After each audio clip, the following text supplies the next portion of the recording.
This is Bill. He is our historian today and will give us a, yes, please. And will give us this, our program. Okay, my name is Bill Donath. I'm president of this organization right now, Logan County Genealogical Historical Society. The society has been on this site since 2000, but it has existed since 1979. And I was glad to get this topic because I've been wanting to do something with this topic for a long time. As I work with the collections here and get them organized and make them more serviceable to the people who come in to do research, I pick out little stories, you know, like the Hebrew Society and the blacks that lived in Logan County over the years. So I keep those things. And then I'm going to get more and more into this one because it really turned on as I was getting prepared for this lecture. So we're talking about Beth-El, not Bethel, Beth-El, Temple Beth-El in Lincoln. The congregation was organized in August of 1884, but the presence of Jewish people in Logan County far predates 1884. The earliest I've come across is 1842.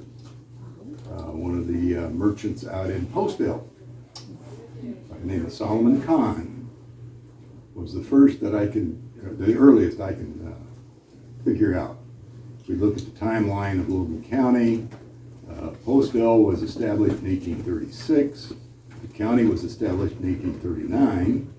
And then the city of Lincoln came along in 1853. And then when Postville and Lincoln came together, it became the city of Lincoln in 1865. So those are the, that's the framework for the time period we're looking at. When they organized in 1884, was the first organization of the congregation, they rented a building that already existed. And this is the Universalist Church. And this congregation moved into that building in 1884. From 1879 to 1884, Lincoln Library was in that. The Lincoln Library Association had their library in there. And then they moved down to the Daner Block at that time, and this congregation took over this building. But they must have moved at some time because that became the Lincoln Business College. So if you ever heard of the Lincoln Business College, that's it. And I see an American flag flying over the steeple there, so it was during the period when it was the college. Then in 1904, they reorganized. The first organization had about 8 to 10 families of the Jewish people. And by 1904, that had grown considerably. And they reorganized, and they had 20 to 25, I think I've identified 28 different families from Logan County, not just from Lincoln, but from Logan County, who were members of this temple. And they built this in 1910.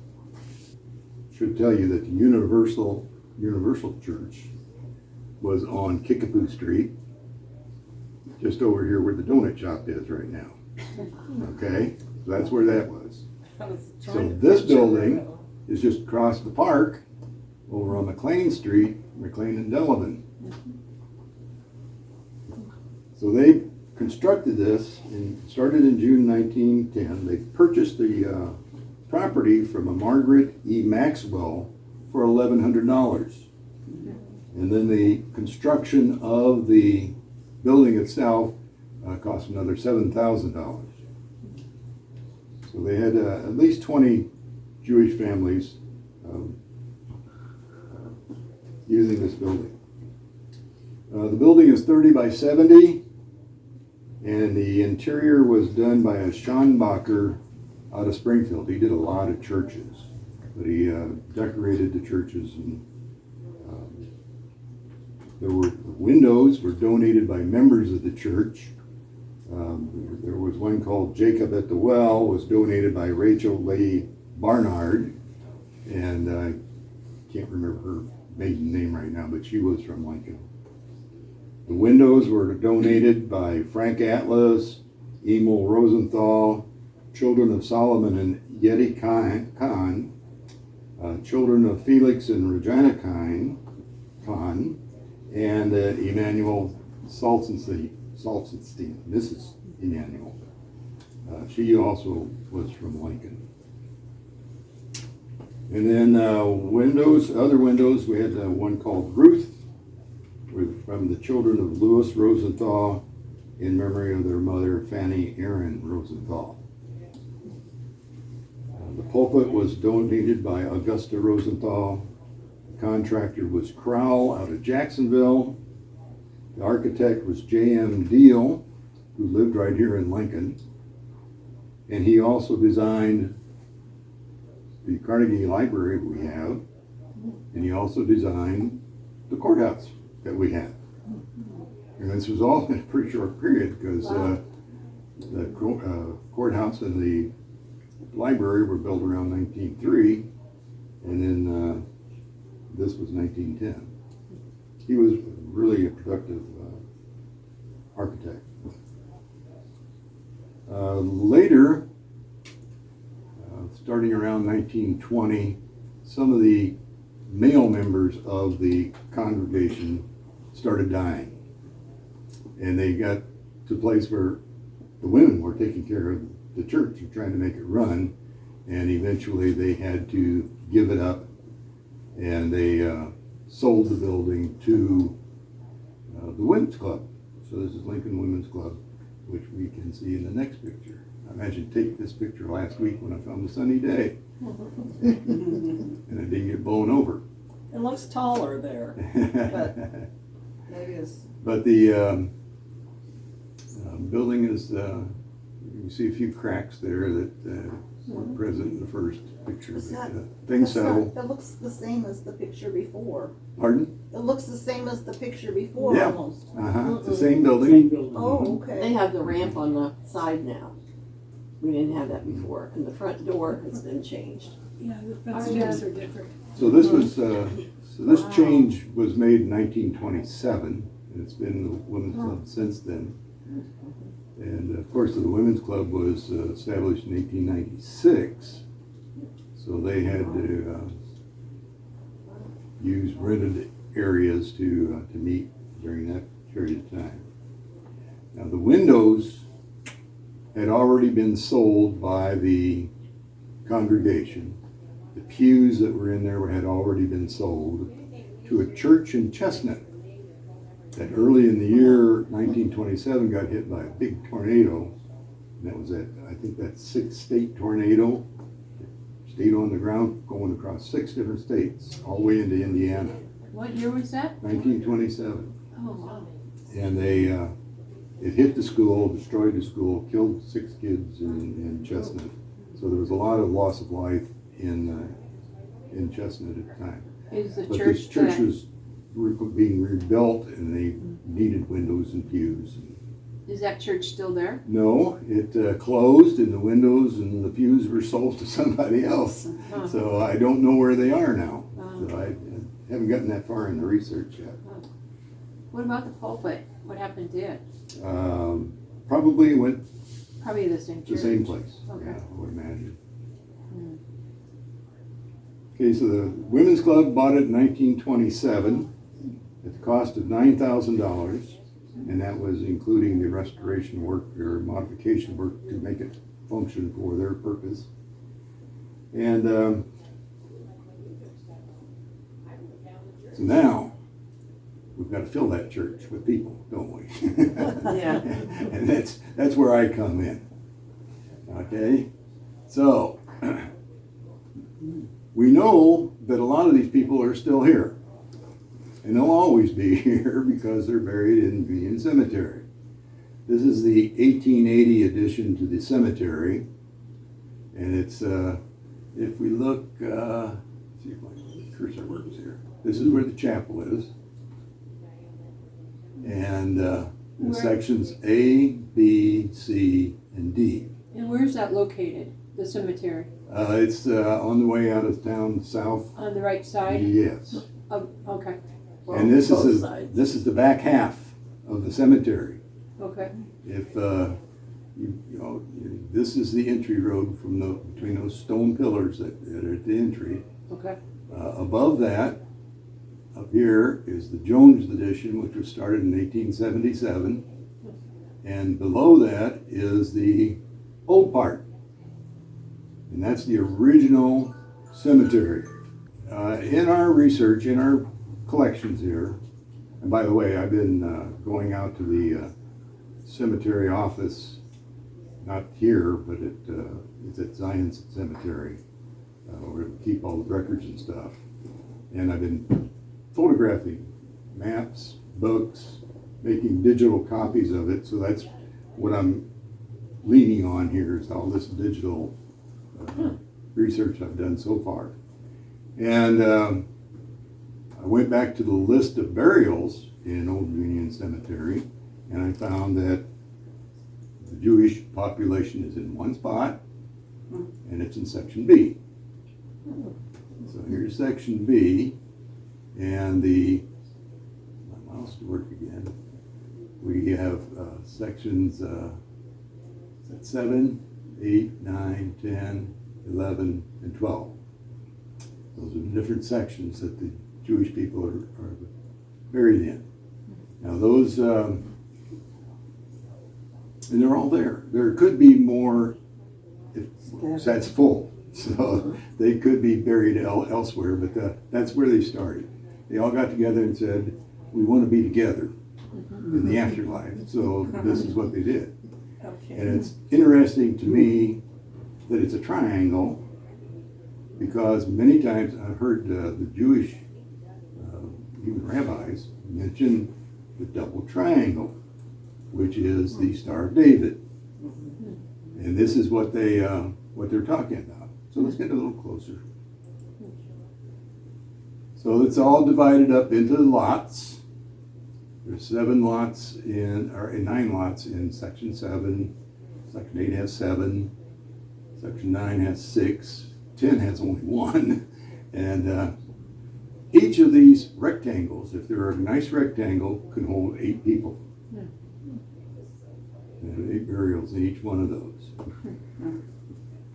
So what else this cemetery has done from 1880 now, they have made diagrams of each of the lots. So this is lots 1, 2, and 3 of section 9. Now, they're all Rosenthals. Every last name in those 3 lots are Rosenthal. The ones that are in red are children. So we have that designation of being able to tell when infants or children are buried there. So this is the one at the top. I know you can't read it. That's lot 1. That belongs, the person who bought the lot is named here, and that's Silas Rosenthal. And he's the burial at the very top.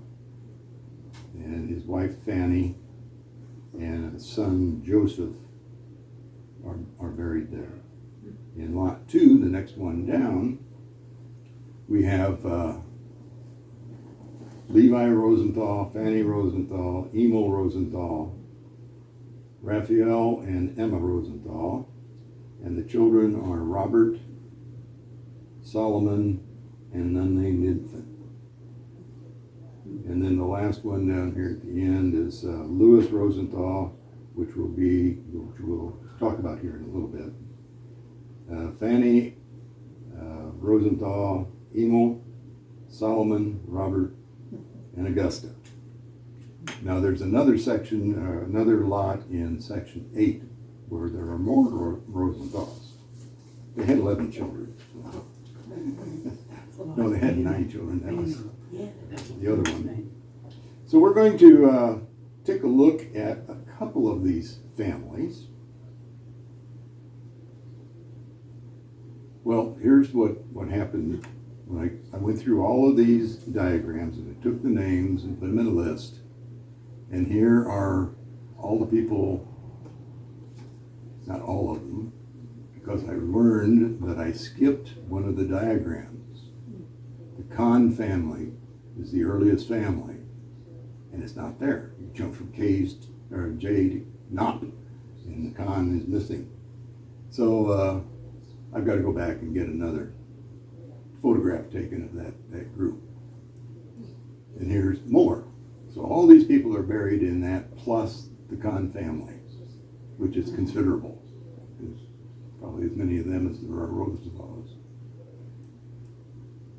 But this is Solomon Kahn. He figures early in Logan County history. He was born in 1815, died in 1885. His spouse is Yeti Aaron, born in 1829, died in 1872. They had 11 children, and I will name them for you. Bertha, which is Mrs. Joseph Landauer. So she married Landauer. Yeah. Louis, Aaron, Samuel, Emma, Carrie, Sophia, Nellie, and 2 infants that died early.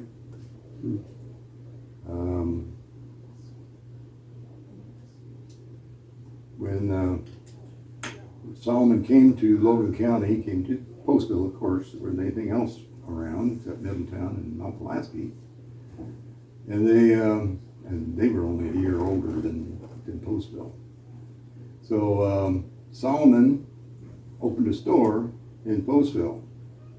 Couldn't have been very many people there, but it was on a road that went from St. Louis to Chicago.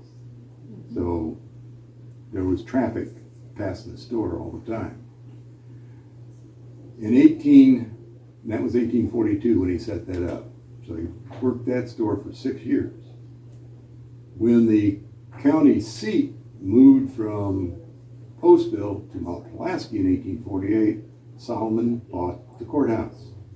He bought the whole lot in the courthouse for $300. And then he was in that for, 8 years. Because he didn't move into Lincoln until 1856. So he was the vice president of the Beth-El congregation in 1884. And he was Lincoln City treasurer from 1865 to 1885 for 20 straight years. And that was the year he died. But a little history on him. He bought a building in Lincoln from Michael Henriksen, which is another one of the families for this congregation.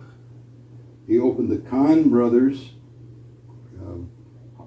dry goods store with his brothers Felix and Moses. So here we got the nucleus of this new congregation. The store in Lincoln burned in 1871, and he lost everything. Didn't have any insurance, so he lost it all. Then he restarted, and it burned again. So he was having a little trouble there with fire. And then, unfortunately, in 1872, his wife died, and he just closed up the stores and sold out. And some of his relatives bought the materials that he had, but he continued on as treasurer for the city. This is Louis Rosenthal, the progenitor of all the people you saw listed in that burial area. But Louis, both of these guys were well acquainted with Abraham Lincoln, and Louis especially. And we'll get to that as you see farther down the list there. But he married Frances Aaron, sister of Solomon Khan's wife. So we have the intermarriage between the families going on already that early. The wedding took place in the Postville courthouse where the Khan family was living. And they had 9 children. And they were Fanny, Flora, Rachel, Robert, Solomon, Francis, Levi, Emil, and Augusta. So there's 5 girls and 4 boys. He was a merchant. Actually, he had a lot of different careers. He was a merchant. He was a horse dealer. I've got a couple articles where he was taking thoroughbred horses that he bought into Missouri and selling them at Nevada, Missouri. So he was traveling, and they had farmland out there that while he was out there doing this sort of stuff, he would make sure everything was going along okay with that farmland. He was also a deputy marshal. He was a deputy marshal for 4 years, and at this time he got to know Abe pretty good. And we get down to Abe Lincoln's story of 1858. He met Abe in the courthouse when Abe was here to pay real estate taxes on a lot he owned on the south side of the square, which he got in a default. He loaned somebody money. The guy defaulted on the loan and gave him the lot instead. So he has this lot. He's in there paying taxes on it. He looks out the window, and somebody has built a shed on his lot to keep mules in. And Lewis is there, and he says to Lewis, "Do you know who put that shed on that lot over there?" And he said, "Yeah, I know the guy." And Abe says, "Well, maybe he should pay the taxes because he's getting all the good out of the lot, and I'm not." And then Lewis said, "Well, I know the guy, and he's not going to pay, so you might as well pay your taxes, and he's not going to give you any money." And Abe says, "Well, we'll see about that. Who is he?" And he looked at him and he says, "Me." And Abe paid the taxes. He said, I guess they were that good of friends that he just let him use the property. He was also a Civil War veteran. He was what they called the sutler for the 106th Infantry, which was the Logan County Regiment. 8 of the 10 companies in that regiment were raised here in Logan County in 1862. But the sutler, what his job was to bring materials along that the men in the regiment might need for like writing paper, stamps, other kinds of food stuff, and they were getting into camps, that kind of thing. So he was being a merchant while he was in the Army, and he was in from 1861 to 1865. And then when he came back, he became police magistrate. Well, even after that, he was still around here doing these other things, but he became a police magistrate, and he was well thought of. It's the justice of peace. These were the guys who got the first dibs on any arrest that went on in town or in the county. They were brought to this JP, and they were decided whether they needed to get their fine then, whether they needed jail time then, or whether they needed to be moved up to regular court. And that system was still in place in 1962. I think that was the last year for it in the state. Yeah. But he was highly recognized for doing that work. Very wise man. But little extra things on Lewis here. We had, he helped establish the B'nai B'rith, which was a kind of like the IOF. You know, it took care of the people who were members. They would get together if somebody died and help bury them, take care of their children or spouses and things of that sort. The B'nai B'rith for the Jewish population. And he was a member of IOF too, as well. So, but he, at 1884, when the congregation came together and was organized, he was named president of Beth-El. We do have a few more pictures of him. We're really short on pictures of these folks. There's his daughter Flora on the right side. She married a Rothschild, which is another name in my collection here. And this crate that's back here behind me. Got a hat. Yeah, this crate that's behind me over here has file folders for each of these families that I'm tossing stuff into. So that's Flora, one of the daughters, and she was the second daughter. She was the second oldest. And then the other picture, the fellow in the dark suit, is Lewis. Tall guy next to him is his son-in-law, the Salzenstein from Springfield, and then that would be his wife on the other side, Lewis's daughter, whichever one married the Salzenstein. Then we have a couple more pictures. Same group. These are the surnames of the married daughters, I guess. Altman, Rothschild, Rosenthal, and Salzenstein. And then the one on the right is two of the Rosenthal children when they were real little. So that's a 19th century picture. Nearly all of the Jewish men in this congregation were merchants of some sort. And we have a collection of advertising pieces that we got out of what we call the shoe collection. Melody Shoe, closed MKS Jewelers.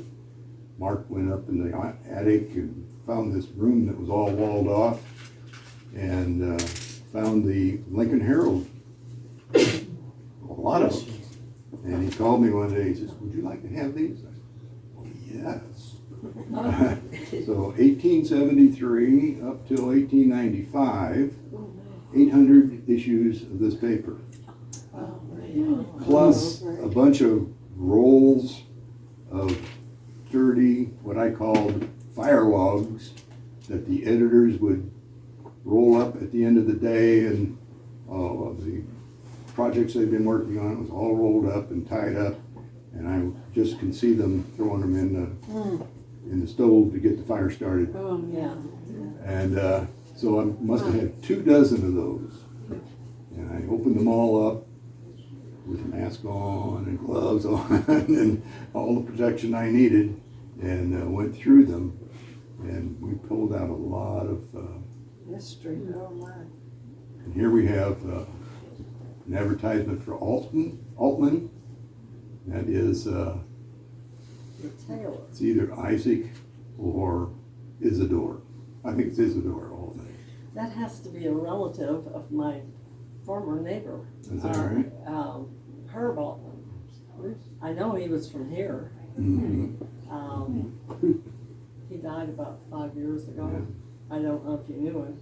No, He lived here in town. but he focused on menswear. You can see from the ad that it's mostly menswear. And then Frank Atlas was in the upholstery business. That's what he's known for mostly. He's always having ads in the paper for, I need 50,000 pounds of turkeys, I need 50,000 pounds of, I don't know why he's working with pork, but he wants pork. And to Jewish people, that's one of their laws. They don't mess with pork. So, and if you see just above his name down there, it says he does hides and wool and other kinds of products that he processes and gets out. Then we've got Joseph Landauer, and Joseph started in Atlanta. When he moved to Illinois, came to Atlanta, Illinois. He was up there for many years before he came into Lincoln. And then one thing I liked about this particular one is that I've got this, and I've got a bunch of the advertising for this company, Cork Face Collar Company. It was here in Lincoln, and the cork facing on the horse collars, mule collars, was softer and easier on the animal. And Joseph, if you can see right here, it says Joseph Landauer, Vice President. He invested heavily in the, and they all did, in the industries that were going on in town. Okay, What relation was he to Norman? Pardon? Do you know the relationship between Joe and Norman Landauer? He ran the Would store. probably be the great-grandson, I would think, or maybe grandson, but probably great-grandson. And then the H.F. Friend on the left was a jeweler in town, and he had a lot of ads in. Then he also rented space out to these other companies. That's what the Joseph and Rivers rented space for their Singer sewing machine business. And then on the right we have Meyer Grisham and Company, and you'll see his name on the buildings over here on the square, on the west side of the square. And don't think for the prices here. Brownie overall. Brownie overalls, 19 cents a pair. Wow. Expensive. Hard to get them under $30 anymore, isn't it? English covert top coat. Yeah, the Wow. Fancy. top coats have men's size, young men's sizes and men's sizes, but the highest price one is $18, and that's a really fancy coat. Yeah, that's a I lot of know money. it was still a Jacobs company when we were in high Yeah, school. yeah, it was on the corner over here where the barber shop is now. Hey, on the right we have John Lutz. Everybody knows John A. Lutz Company. This is an ad for the administrator's sale after his death, and they're selling off all the contents of the store. I have a story about one of his stores, which was on this block. Actually, it was where the parking lot is back here by the what used to be the jewelry store. In the building, yeah, or it might have been right where Charters is. There was a big fire. The whole building burned down. And he had insurance, but not enough to cover everything. And then, but he rebuilt after that. Fire cleaned a lot of things in Lincoln. The two buildings before this one and this site burned. This whole block burned down. So this building was built in 1894. So it's referring to an ad that was a full-page ad. And I think they listed every item that was in the store and the price for it. And it was a really, really good deal. It was a full-page ad. I've got the ad.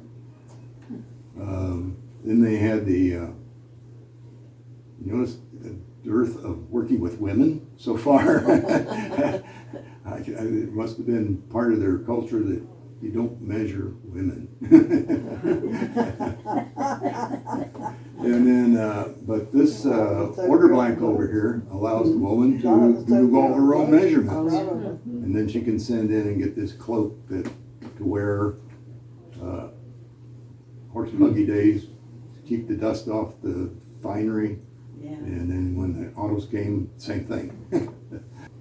Then we have a Kahn Brothers, and I think they were on Broadway Street, down where Eidelauer is in that area. at that time. Or it might have been in this half of the block where Dana's block eventually was built. So they're selling Dawson's Hog and Poultry Collar Remedy, which was made in Mount Pulaski. I thought that was kind of a neat ad to get two towns in there at the same time. Oops. This one is Isaac Stifel, and you can see he's dry goods, carpets, millinery, and dressmaking, but they hire women to do that. But he doesn't list who it is that's working with him to take care of the ladies. And they did that quite often. There were milliners for about every one of these stores. They were kind of independent, but they had space in the store to do their work. And here we are back. Won't bore you anymore. Today. Oh, that was interesting.